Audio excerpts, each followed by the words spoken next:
nós todos ouvimos a intervenção da governadora do Banco Central, falando sobre a retirada da licença ao Banco do Equador.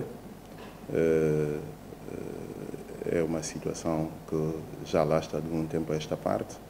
Nós, enquanto governo, temos acompanhado a situação do Banco do Equador desde que assumimos as funções, tendo em conta que essa situação acarreta certo risco sistêmico para o sistema financeiro nacional. Sabemos que o Banco Central, através de vários instrumentos, tentou trazer a níveis aceitáveis os indicadores do banco, mas infelizmente não foi possível, o que culminou com a intervenção do banco em janeiro de 2015. Essa intervenção foi feita a nível do Banco Central, com a participação também de alguns gestores do próprio banco. Durante esse período, o Banco Central foi utilizando garantias hipotecárias do próprio banco para fazer assistência financeira ao banco, o que veio trazer a situação do banco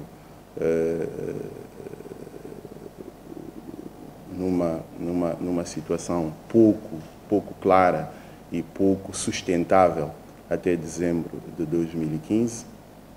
Em 2015, esgotando essas garantias hipotecárias do próprio banco, o Banco Central solicitou ao governo uma garantia de 1.500.000 euros para assistência financeira, continuar a assistência financeira ao banco. Isso foi feito, o banco continuou com a sua intervenção.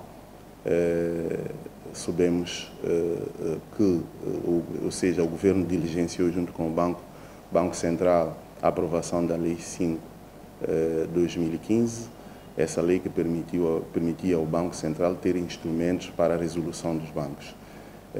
O objetivo do Banco Central era tentar recuperar o banco e recapitalizar o banco e arranjar parceiros que estivessem interessados nesse sentido. Infelizmente, durante esse período também não foi possível.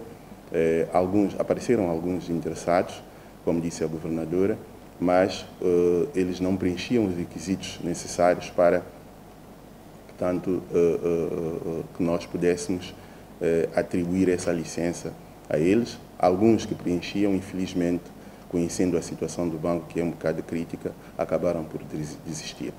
Finalmente, até sexta-feira, estávamos numa situação em que os indicadores do banco eram todos negativos.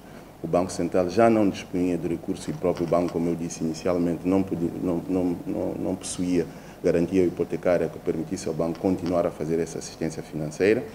Por isso, foi necessário o Banco Central retirar, portanto, a licença ao banco. É uma situação que nós consideramos que tem que ter a continuidade, ou seja, a partir daí o Banco Central tem um gabinete onde tratará da questão dos pequenos depositantes. O processo irá ao tribunal. O tribunal, a partir daí, terá que indicar um liquidatário que fará, nesse caso, a cobrança, portanto, dos créditos mal parados do banco e, através da venda dos ativos, poderá remunerar os outros depósitos. Para mitigar o impacto social, o governo autorizou, mais uma vez, o Banco Central a fazer uma assistência de cerca de 2 milhões de dólares, 1.700.000 euros, cerca disso, no sentido de garantir o pagamento, o reembolso de alguns depositantes que representam cerca de 98% dos depositantes totais.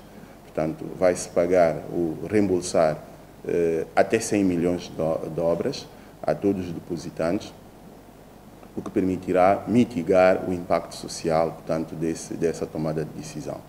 De recordar que esses até 100 milhões de dobras abrangerá um universo de clientes, de depositantes, de cerca de 98,3%.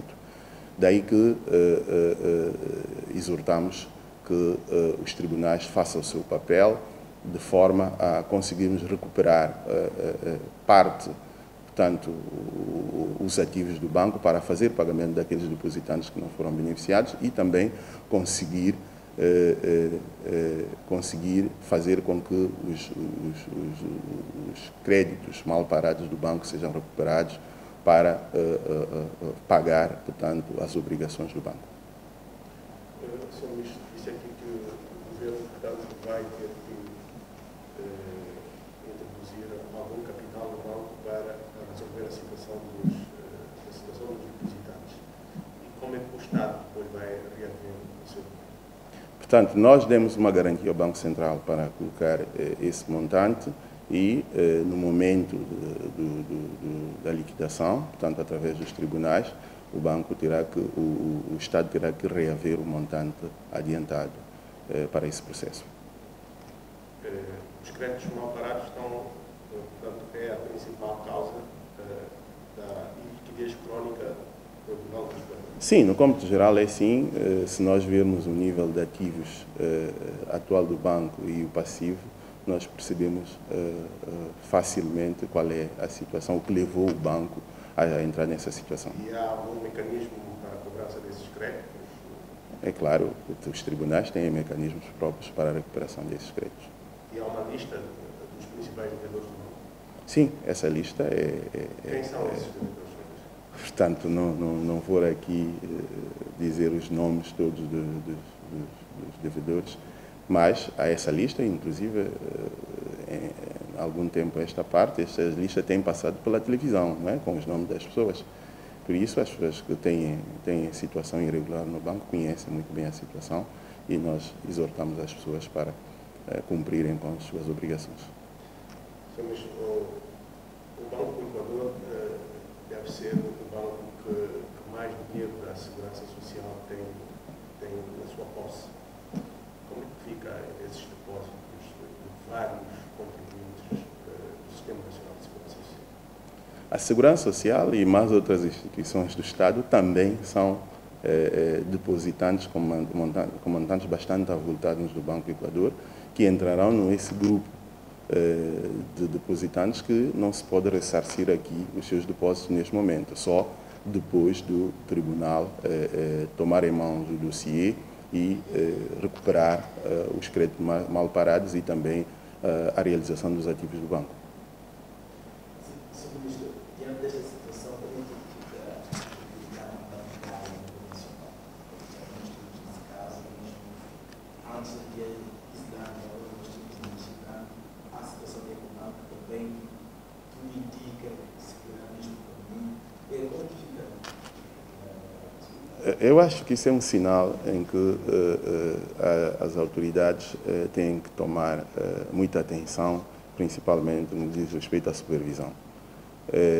Há vários bancos em Santo Tomé, alguns deles com situação bastante credível no mercado, mas outros que é preciso estar de perto para não entrarmos na mesma situação. Eu acho que o governo está de olhos e tem trabalhado em estrita colaboração com o Banco Central, no sentido de evitar situações idênticas no futuro.